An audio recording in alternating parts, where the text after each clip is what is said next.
ការស្ដាប់គឺពិតជាដើរតួនាទីយ៉ាងសំខាន់នៅក្នុងការដោះស្រាយចំនួនឬក៏បញ្ហាផ្សេងៗ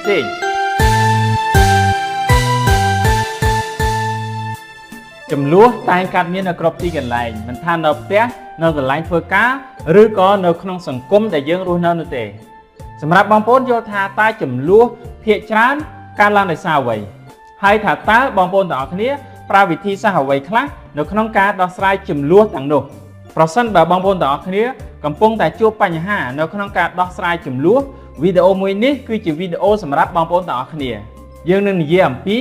សិល្បៈនៃការស្ដាប់ដើម្បីដោះស្រាយចំនួន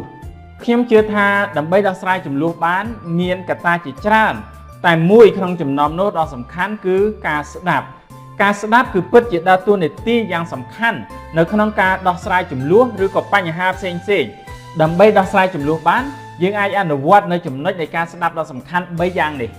ចំណុចទី1គឺយើងស្ដាប់ដើម្បីយល់មិនមែនស្ដាប់ដើម្បីឆ្លើយតបនោះទេភាសាអង់គ្លេសថា listen to understand not to reply បងប្អូនទាំងអស់គ្នាយើងអាចពិនិត្យឃើញថារាល់ចំនួនផ្សេងៗដែលកើតមានដោយច្រើនមិនមែនកើតឡើងដោយសារតែការស្ដាប់ទេតែដោយសារតែការនិយាយហើយដើម្បីដោះស្រាយចំនួនបានគឺយើងត្រូវតែអនុវត្តនៅចំណុចទី1គឺការស្ដាប់ឲ្យយល់យើងដឹងហើយថាចំនួនដែលកើតមានដោយសារតែភាពមិនចុះសម្រុងគ្នាភាពមិនស៊ីគ្នាឬក៏ភាពផ្ទុយគ្នាហើយភាពផ្ទុយគ្នានេះកើតឡើងដោយសារអីកើតឡើងដោយសារតែយើងមិនបានស្ដាប់ហើយមិនបានយល់ពីគ្នាឲ្យបានច្បាស់លាស់នេះឯងដូច្នេះហើយនៅពេលដែលយើងមានការស្ដាប់ហើយស្ដាប់ឲ្យយល់អំពីគោលបំណងនៃដៃគូរបស់យើងនៅពេលនោះយើងនឹងរកឃើញនៅដំណោះស្រាយមួយដ៏ល្អ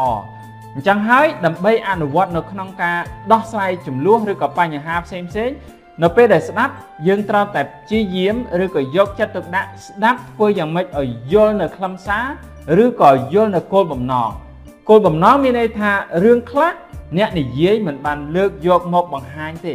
ក៏ប៉ុន្តែនៅពេលដែលគាត់លើកឬក៏នៅពេលដែលគាត់និយាយមកហើយ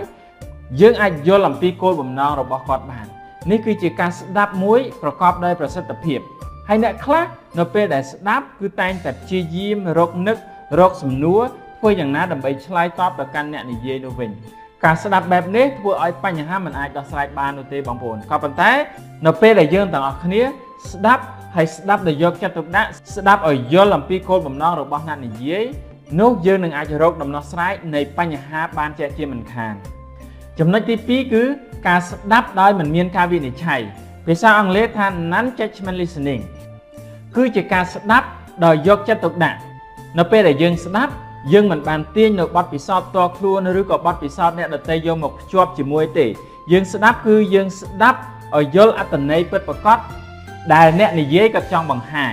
ការស្ដាប់បែបនេះធ្វើឲ្យយើងអាចយល់បានកាន់តែច្បាស់នៅខ្លឹមសារឬក៏អត្ថន័យដែលគេចង់បង្ហាញប្រាប់ដើម្បីឲ្យយើងយល់អំពីគោលបំណងរបស់គេផងដែរ